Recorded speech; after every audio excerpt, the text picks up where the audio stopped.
শোনো, এক গাঁয়ে শ্রীচরণ দাস নামে এক ধনী বণিক বাস করত। স্বভাবে সে ছিল খুবই কৃপণ। একদিন সে হাট থেকে ঘরে ফেরার পথে হলো কি, আজ সূর্যিটারও বড় তেজ দেখছি। চড়া রোদে পিঠটা কেমন কনকন করছে গো। আরে আরে আরে, গাছটাই তো বেশ নধর নধর ডাব হয়েছে দেখছি। কি হলো কর্তা, যেতে যেতে দাঁড়িয়ে পড়লে? ডাব খাবে নাকি পেরে দেব? এ, দেবে?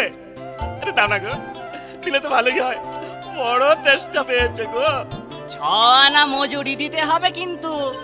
হ্যাঁ, কি বললে? বলি পয়সা কি খোলাম কুচি নাকি? হ্যাঁ, কি এমন বেশি চাইলুম?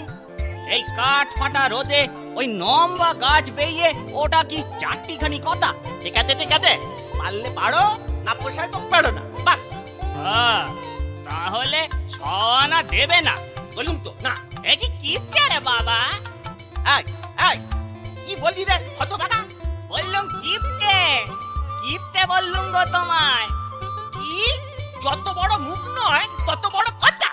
দাঁড়া পাজি নচ্ছা, আজ তোর একদিন কি আমার একদিন।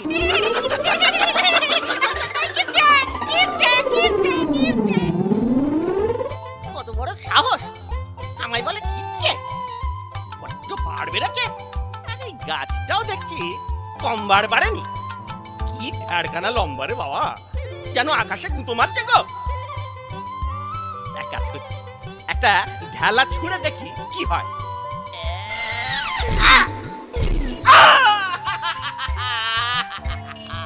ও মা গো, ও বাবা গো। না না না, এবার আমি নিজেই গাছে উঠবো। সেই ছেলেবেলায় কত গাছ বেয়েছি। হ্যাঁ, অনেকদিন অভ্যাস নেই, যা চেষ্টা করে দেখি না, খেতে কি। হ্যাঁ,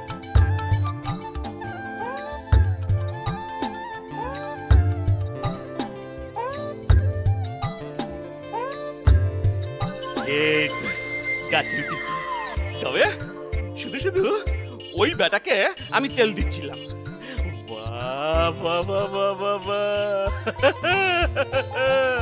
ডাবগুলো শুধু জল নয়, ভালো শ্বাসও আছে মনে হচ্ছে। ভালোই হলো, খিদেও মিটবে, তেষ্টাও মিটবে।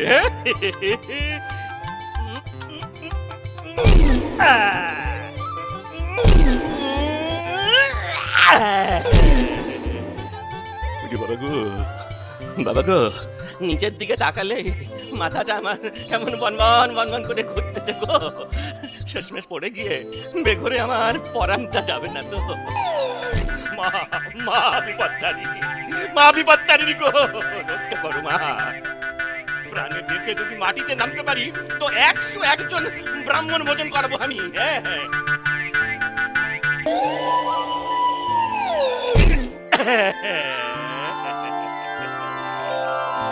যাক বাবা, জোর বেঁচে গেছি। হ্যাঁ, কিন্তু প্রাণের ভয়ে 101 বামুনের কথা বলা আমার বোকামু হয়েছে। মা বিপত্তারিণী গো, মা বিপত্তারিণী, অপরাধ নিও না গো মা। ঠিকঠাক করে আমায় মাটিতে নামিয়ে দাও মা গো। 101 না হলেও 51 জন ব্রাহ্মণকে আমি নিশ্চয়ই খাবো।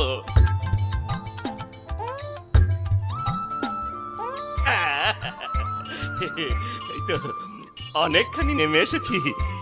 এখন যদি মাটিতে পড়ি তবে প্রাণে মরার ভয় বোধহয় নেই। বড় জোর আমার হাত পাগুলো একটু ভাঙবেই যা।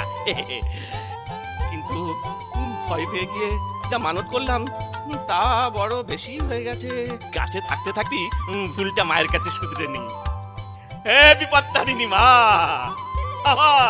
আমার অপরাধ তুমি নিও না মা গো। আমি আমার মানত নিশ্চয়ই রাখবো, তবে 51 জন নয় মা গো, এই 11 জন ব্রাহ্মণকে আমি নিশ্চয়ই খাবো মা গো। বাঁচলাম। কি ডাবগুলো তো সব ফেটে চৌচির হয়ে গেছে গো। কি আহাম্মকের কাজ করলুম রে বাবা। এখন শুধু শ্বাস খেয়েই সন্তুষ্ট থাকতে হবে আমায়। এদিকে মানত করলাম 11 জন ব্রাহ্মণ ভোজন করাবো। ছি ছি ছি ছি ছি ছি, ডাহা লোকসান হয়ে গেল গো। মানত যখন করেছি ডাকতেই হবে, সে বামুন খাওয়ালেই তো হলো। তা 11 জনই হোক আর 1 জনই হোক। বিপদ তারিণী মাগো, এই শেষবারের মতো তোমায় বলছি গো, আমার কথার কোনো নড়চড় হবে না গো। শুধু শুধু একটু শুদ্ধ নিতে চাই, মানে 1 জন ব্রাহ্মণ ভোজনের ব্যবস্থা আমি করবই করবো। হ্যাঁ মা গো, আমায় ভুল বুঝে না মা, না বিপদ তারিণী গো, তোমার অশেষ করি না মা।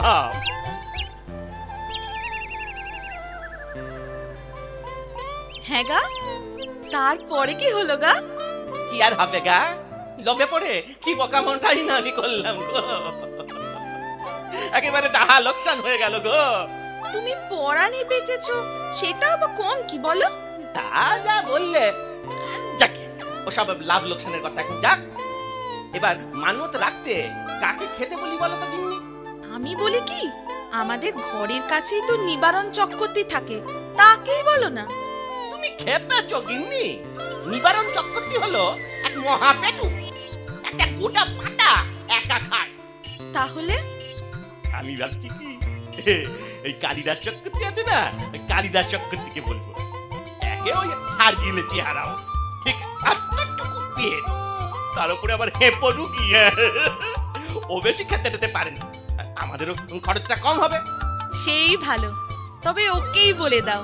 এখন যাই, কালী চক্রবর্তীকে বলে আসি কাল দ্বীপহরে খাবার গিলে আমার 14 পুরুষ উদ্ধার করতে।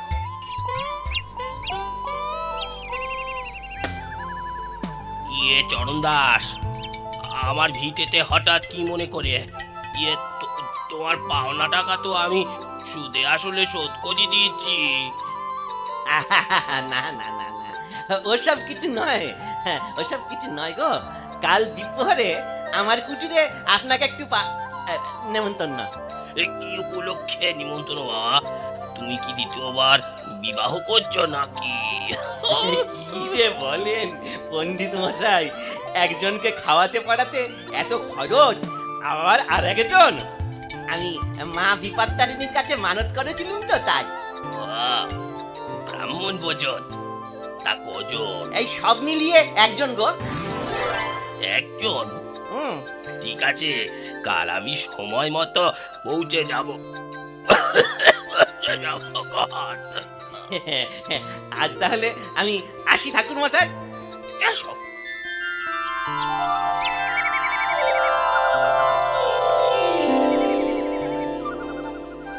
গিন্নি, ও গিন্নি, তোমার রান্নার যা যা দরকার জোগাড় করে দিয়েছি, এবার আমি হাটে যাচ্ছি, কেমন? সে কি, তুমি আজকেও হাটে যাবে? বাড়িতে বামুন অতিথি হয়ে আসবে, সে কি ভাববে বলো দেখিনি? আজ না হয় নাই বা গেলে। আরে বাবা, সেই জন্যই তো আজ হাটে যেতেই হবে, না হলে বামুন খাইয়ে এদিকেও লোকসান ওদিকেও লোকসান, তাহলে কি চলবে? বরং কিছু বেশি ব্যবসা হলে পুষিয়ে যাবে ক্ষণে। আর তুমি তো রইলে, আমি চললুম গো।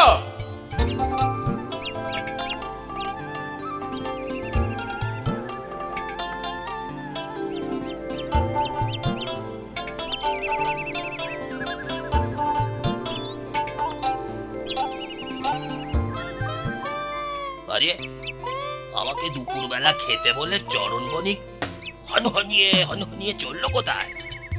এই যে, আমাকে আবার ধাপ্পা দিল না তো? বিশ্বাস নেই। যাই চরণের ঘরে গিয়ে দেখি আসি।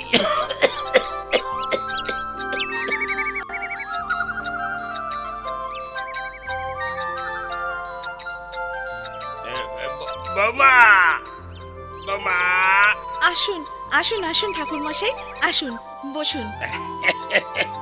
ব্যস্ত হইও না বাবা, আমি এখন বসবো না। চরণকে হনহনিয়ে যেতে দেখলাম, আমাকে দুপুরবেলা খেতে বলে গেল কোথায়? আসলে উনি গেছেন একটা জরুরি প্রয়োজনে। আপনি কিচ্ছুটি ভাববেন না, আমি তো আছি, আপনার যত্নের কোনো ত্রুটি হবে না। সে আমি জানি, তা সব নিয়ম কানুন জানো তো? বামুন ভোজনের অনেক আচার বিচার আছে কি না? আচার? হ্যাঁ। না, আচার তো নেই। হ্যাঁ? চালটা টক করবো ভাবছিলাম। আরে না, আমি সেই আচারের কথা বলিনি কো। এই ধরো ব্রাহ্মণ ভোজন করালে কমপক্ষে 7 পদ রান্না করতেই হবে। এছাড়া নরকম ভাজাভুজি, খাবার সময় প্রণামী, খেয়ে যাবার সময় দক্ষিণে। এসব তো চাই চাই। না হলে ঘরের অকল্যাণ হবে যে। আমি তো এর আগে কোনো ব্রাহ্মণ ভোজনের আয়োজন করিনি, তা আপনি যেমনটি বলবেন তেমনটি করব। আমি তাহলে এখন যাই, স্নান সেরে নিত্য পুজো আহ্নিক সেরে আসি গে। ও ও ও হ্যাঁ, একটা কথা, প্রণামী আর দক্ষিণে সোনার মোহর দিতে ভুলো না কিন্তু।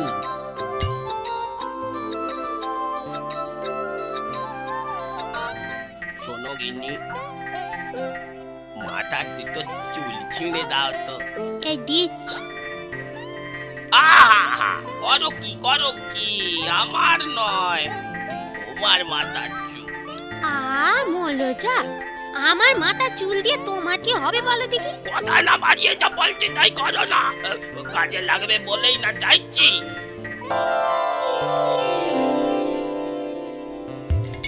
বাহ, খাসা রেঁধেছো বৌমা, এটা কিসের টক বানিয়েছো? চালতার টক ঠাকুরমশাই। চালতার টক না চুলের টক? এ তো দেখি চুল ভাসছে। এখন কি হবে? দুটি যখন ঘটিয়েছ, পাপ খণ্ডাতে গেলে প্রায়শ্চিত্ত তো করতেই হবে মা। আমায় 101টি মোহর দিলে পাপ কেটে যাবে, কোনো দোষ লাগবে না। 101টি মোহর? হ্যাঁ, যা নিয়ম তাই তোমায় জানালাম। এখন তুমি বিচার করো, ঘরের কল্যাণ চাও না অকল্যাণ? আমি তো ঘরের কল্যাণী চাই ঠাকুরমশাই, আপনাকে 101টি মোহরই দেব। এই তো লক্ষ্মী মা আমার, শতপুত্রের জননী হও মা। মিনি, মন দিয়ে শুনছো তো সব? যা যা বলছি তাই তাই করো, ভুলো না যেন। ভুলবো না গো, ভুলবো না। যাই বাইরে গিয়ে দেখি কিপটে বণিক আসছে কিনা। তুমি শুয়ে আরাম করো তো দেখি। আমার সঙ্গে চালাকি, আমার পয়সা হাতিয়ে আমার ঘরের কল্যাণ। দাঁড়া, একবার বাগে পাই, দেখাচ্ছি তোকে মজা। ও মা গো, আমার কি সর্বনাশ করলে গো। আরে কালী বামুনের বউ বাইরে পা ছড়িয়ে অমন করে কাঁদছে কেন? যাই তো, এগিয়ে গিয়ে দেখি। আমার কি সর্বনাশ করলে গো। এমন নেমন্তন্নের মুখে যাই ও মা, দেখে দেখে কেমছে বণিক কি বিষ খাওয়ালে গো।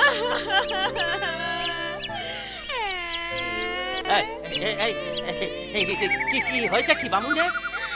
আর কি হয়েছে, আপনার বাড়ি থেকে ফিরে রক্ত বমি করে ঘরে আধমরা হয়ে উঠে গেছে গো। চেঁচিও না, লোকে শুনতে পাবে। শুনুক, লোকে শুনুক আপনার কুকীর্তি। বামুনের কিছু হলে আপনি প্রাণে বাঁচবেন ভেবেছেন? সেটি হবে না। আমি রাজার কাছে নালিশ জানাবো, আপনাকে শুলে চড়াবো। সে চড়িও খন, কিন্তু বদ্যি না দেখে কাঁদলে পরে কি চলবে? এ তো দেশবতীর কাজ নয়, রাজবতীর কাজ। সে তো অনেক খরচ। কাঁদে না, ছাড়। এই নাও, দুটো মোহন নাও, রাজবদ্দি রাখো। দুটো মোহরে কাজ হলে কি আমি আর পা ছড়িয়ে কাঁদু? কম করে 200 মোহর লাগবে। 200 মোহর? হ্যাঁ, 200 মোহর। 200 মোহর? 200 মোহর। ঠিক আছে 200 মোহরই দিচ্ছি তোমায়। কাঁদে না, ছাড়। এই না 200 মোহর নাও। দিন, আমি এক্ষুনি ছেলে গোপালকে রাজবদ্দি ডাকতে পাঠাচ্ছি। দেরি করো না, তাড়াতাড়ি পাঠাও। যান তাহলে।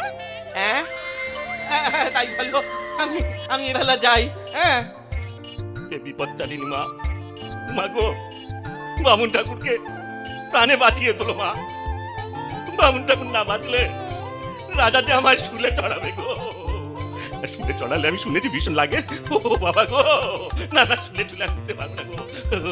ঠাকুর, বিপত্তারিণী মা গো, বামুন ঠাকুরকে তুমি বাঁচিয়ে তোলো। হ্যাঁ, এবার আমি তোমার কাছে সত্যি সত্যি মানত করছি মা, যদি বামুন ঠাকুর বেঁচে ওঠে তবে আমি 101 জন ব্রাহ্মণ ভোজন করাবোই করাবো। এই মানত আমার নড়চড় হবে না গো মা। মা, মা গো, একটু মুখ তুলে